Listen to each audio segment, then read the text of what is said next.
In this video I'm basically just gonna talk over some basic stuff you need to know before you begin talking about gun control, because in so many interviews and stuff like that that I see people talking about gun control and stuff like that, they really don't know anything about guns, and that's kind of a bit annoying to see that. So these are like 2 to 3 things that you should know about guns before you go and talk about them. So the first thing is that you need to know the difference between semi-automatic, automatic, and burst. So basically, semi-automatic is when you pull the trigger once and just one bullet flies out, like this. Just like that. And automatic is when you hold the trigger and like many bullets just fly out, like that. And burst is basically when you it's like a combination between it's basically a combination of automatic and semi-automatic. So you fire like 3 bullets and you with one trigger pull. So it's basically like where you fire only 3 to 5 bullets. It really depends on which gun you use.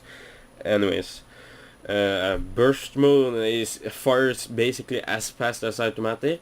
The only difference is that it was made in Vietnam, so the reason it got implemented was to spare some bullets. So a gun which fires burst fires almost as fast. Of course, there are some exceptions to that, but that really depends on which type of guns you're using. But generally, it shoots. It almost has the same fire rate as a automatic.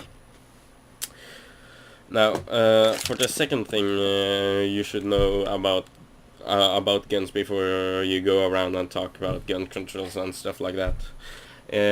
Basically, there's a big misconception in media where when you put on a suppressor on your gun, it just make it dead silent.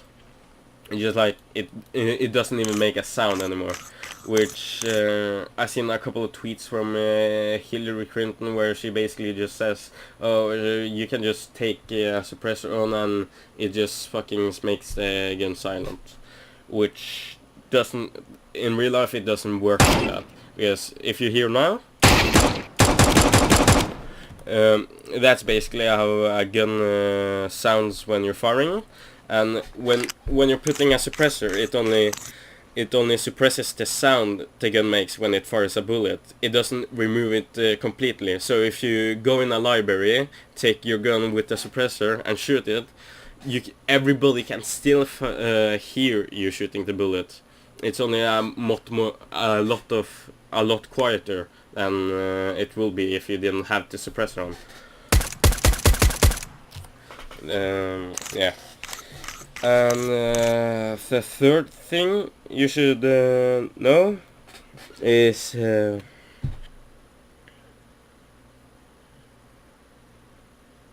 okay, so the last thing you should know about guns, or it's more like, yeah, the last thing you should know about guns is basically that there exist different categories of guns, and when people talk about gun control and stuff like that, and try to argue against mass shootings and assault rifles and stuff like that, basically it's a really big misconception, because they say, okay, we just need to ban assault rifles. Well, assault rifles is a category of a gun. Like, there are many different categories of guns. Like, this is a pistol, and this is a assault rifle. And there exist shotguns which fires different type of rounds, and there's small details like that. But most of the time they just say, okay, we just ban assault rifles, and most of the mass shootings just disappears, which is a big lie. So that's a real big misconception, because it's a category of a weapon. because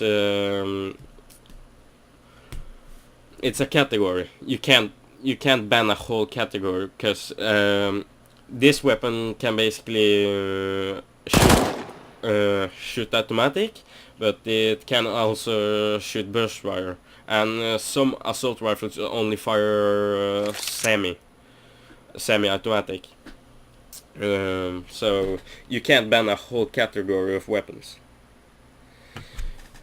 And yeah, that's basically the few things you should know before you talk about guns in gun control. And before I end the video, I just wanna give my opinion about gun control. I think the system where how you get the guns in America right now is a bit like stupid, because the only real thing that's blocking you from getting a real gun, like any type of gun, is basically paperwork. And if you want to get like an automatic and different type of guns and like that, it's possible to get them. It's only that you need to go through so much paperwork. So basically, if you want to get an assault rifle which is automatic and stuff like that, you only need to go through a bunch of paperwork, and then you just get your weapon.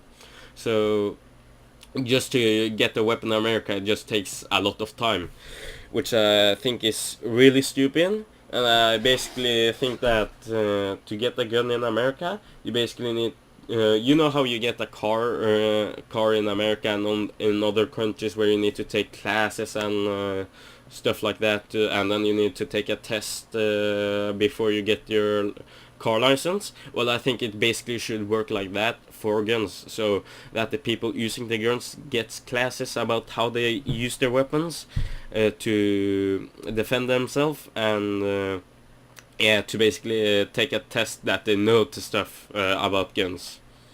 So I'm not in the side of people like the people that doesn't like guns, that just like, no, we don't need guns, just remove them, because I kind of think that's stupid. Because having a gun for self-defense is something that should be legal in many other countries, I think. Okay. And yeah, and one little tip for parents who like, okay, so this tip is for parents who wants to have a gun, and they have a little family with some kids, like 2-year-olds and a teenager that got depression. So basically, if you're a parent, Jesus Christ, keep your gun locked away. Just like, you can have the gun to self-defense, of course, but keep it locked away. Like, have a code, have it inside of a safe and have it code. Make it so that you can easily access it, but not that the kids can easily access it, only that you can easily access it. Because it has been so many accidents where a little kid just takes the gun of his dad and just like accidentally shoots to mom or herself, which is really sad when it happens. So I think keeping it locked away from the kids is really important. And I know this sounds really obvious, but it has been so many cases where the parents just forget about doing that, and the kids end up in losing their parents and need to go to an orphanage and stuff like that. Another reason you want to keep the guns away from your kids, because many mass shootings in school happen because the kid gets depression, he feels bad, and it's a problem of mental issue, and then he for some reason he decides to go and do a school shooting. And one thing I noticed that some of them kids that decide to do a mass shooting, it's not in every case, but in some cases it happens that they steal the gun of their father or their mother, and they go to the school and begin shooting. Yeah. So yeah, thanks for watching.